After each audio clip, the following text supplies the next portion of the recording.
فرمایا ایک بہت بڑا آدمی اپنے گھر کے اندر بیٹھا، بارش ہو رہی ہے، ہوا چل رہی ہے، ٹھنڈا موسم ہے، دھند پڑی ہوئی ہے جس طرح آج موسم ہے۔ دروازے پہ دستک ہوئی تو وہ عورت گئی باہر دیکھنے۔ اس نے دیکھا کہ یہاں تو کوئی اللہ کے نام پر مانگنے والا فقیر آیا ہوا ہے۔ گھر گئی کوئی چیز اٹھا کر میں اپنے اس فقیر کو دے دوں۔ گھر والے نے پوچھا کیا بات ہے؟ اس نے کہا فقیر ہے۔ وہ باہر چلا گیا، اس نے فقیر کو ڈانٹا، اس کو گالیاں نکالی کہ تمہیں تو ہر وقت یہی کام ہے، اس کو بھگا دیا۔ کچھ عرصہ گزرا، اللہ کا کرنا ایسا ہوا اس کے اوپر حالات آ گئے۔ حالات آ جاتے ہیں انسان کے اوپر۔ آپ نے بھی کئی لوگوں کو اوپر سے نیچے گرتے ہوئے دیکھا ہوگا، نیچے سے اوپر جاتے ہوئے بھی دیکھا ہوگا۔ یہ تو نصیب کا کھیل ہے، یہ میرے اللہ کے ہاتھ کے اندر ہے۔ انسان سوچتا ہے میں اپنے ہاتھ سے کماتا ہوں، یہ میری کمائی ہے، یہ میری ذہانت ہے۔ اللہ کی قسم تیرا کوئی عمل دخل نہیں ہے، صرف تو سبب کا درجہ رکھتا ہے، تو سبب اختیار کرتا ہے۔ رزق دینا اللہ کا کام ہے، مال دینا اللہ کا کام ہے، فقر و فاقہ دینا اللہ کا کام ہے، فراوانی دینا اللہ کا کام ہے۔ انسان کے ہاتھ کے اندر یہ چیز ہے ہی نہیں۔ وہ بڑے آدمی پر حالات آ گئے، حالات اتنا آئے کہ اس کی ہر چیز فروخت ہو گئی، فیکٹریاں بک گئیں، دکانیں بک گئیں، مارکیٹیں ختم ہو گئیں، بیٹھنے والا مکان ختم ہو گیا۔ گھر والی کو اس نے طلاق دے دی، اس کی گھر والی نے جا کر دوسری جگہ شادی کر لی۔ کافی عرصہ گزر گیا۔ اب یہ جس نے دوسری جگہ شادی کی اپنے گھر کے اندر بیٹھی ہے، دروازے پہ دستک ہوئی، باہر جا کر دیکھا، واپس آئی۔ ابھی واپس آ رہی تھی، گری اور بے ہوش ہو گئی۔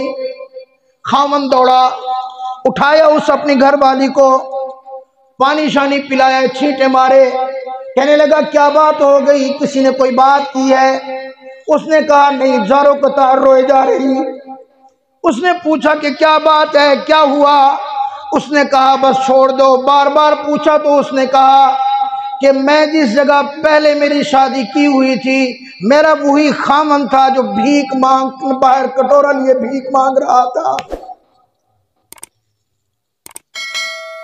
اس نے کہا جو میں اس کا سبب سمجھتی ہوں۔ پھر اس نے وہی واقعہ دہرایا۔ اس طرح سردی کا موسم تھا، ایک فقیر دروازے پہ آیا تھا۔ اللہ کے قرآن نے بھی کہا نا وَأَمَّا السَّائِلَ فَلَا تَنْهَرْ، سائل کو جھنکی کبھی نہ دیا کرو۔ تیرے پاس ہے تو دے دے، نہیں ہے محبت سے اس کو آگے بھیج دے، لیکن اس کو گالیاں کبھی نہ دیا کر۔ اس کو بے شک تجھے پتہ ہو کہ یہ فراڈ کر رہا ہے، پھر بھی تجھے یہ حق نہیں ہے۔ اللہ اکبر۔ تو وہ جو آدمی اس کا خامن تھا وہ بھی رو پڑا۔ اس نے کہا تجھے واقعہ آدھا پتہ ہے آدھا پتہ نہیں ہے۔ اس نے کہا وہ کیسے؟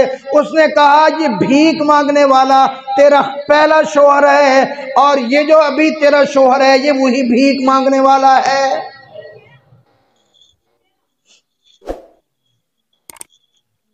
یہ میرے اللہ کی حکمتیں ہیں، یہ میرے اللہ کے راز ہیں، ہم نہیں جانتے۔ اللہ کس کو کس وقت کیا کر دے یہ تو اسی کے ہاتھ میں ہے۔ تو قل اللہم مالک الملک، اللہ بادشاہوں کا بادشاہ ہے۔ بادشاہوں کا بادشاہ کون ہے؟ بلند آواز سے، بادشاہوں کا بادشاہ کون ہے؟ بادشاہوں کا بادشاہ کون ہے؟ دل سے پکارو اللہ۔ بادشاہوں کا بادشاہ کون ہے؟ دولت دینے والا کون ہے؟ دولت چھین کر بھکاری بنا دے تو کون مالک ہے؟ بچہ دینے والا کون ہے؟ بچی دینے والا کون ہے؟ نہ دے تو کون مالک ہے؟ پیغمبروں کو بھی اولاد نہ دے تو کون مالک ہے؟ رزق دینے والا کون ہے؟ زندگی کا مالک کون ہے؟ موت کا مالک کون ہے؟ بادشاہوں کو تخت دار پہ چڑھا دے تو کون مالک ہے؟ اللہ اکبر۔ یہی اللہ سمجھا رہے ہیں قل اللہم مالک الملک، فرمایا اللہ بادشاہوں کا بادشاہ ہے۔ تؤتی الملک من تشاء، وہ جس کو چاہتا ہے بادشاہ عطا فرما دیتا ہے۔ وتعز من تشاء، جس کو چاہتا ہے عزت کی بلندیوں پر پہنچا دیتا ہے۔ وتذل من تشاء، جسے چاہتا ہے ذلت کی پسیوں کے اندر پھینک دیتا ہے۔ بیدک الخیر، ساری طاقتیں اللہ کے ہاتھ کے اندر ہے۔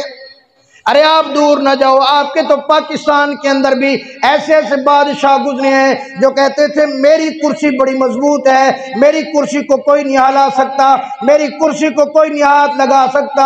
وہی جو اپنی کرسی کو مضبوط کہہ رہے تھے، کچھ دنوں کے بعد انہیں تختہ دار کے اوپر لٹکا دیا گیا۔ آج جا کر دیکھو قبروں کے اندر پڑے ہیں، کوئی پوچھنے والا نہیں ہے۔ جا کر قبرستان کا چکر لگاؤ، بڑے بڑے بادشاہ پڑے ہیں، بڑے بڑے صدر وزیر اعظم پڑے ہیں، بڑے بڑے جرنیل اور کرنیل پڑے ہیں، بڑے بڑے میجر پڑے ہیں، بڑے بڑے وقت کے فرعون پڑے ہیں، بڑے مال والے بڑی دولت والے پڑے ہیں۔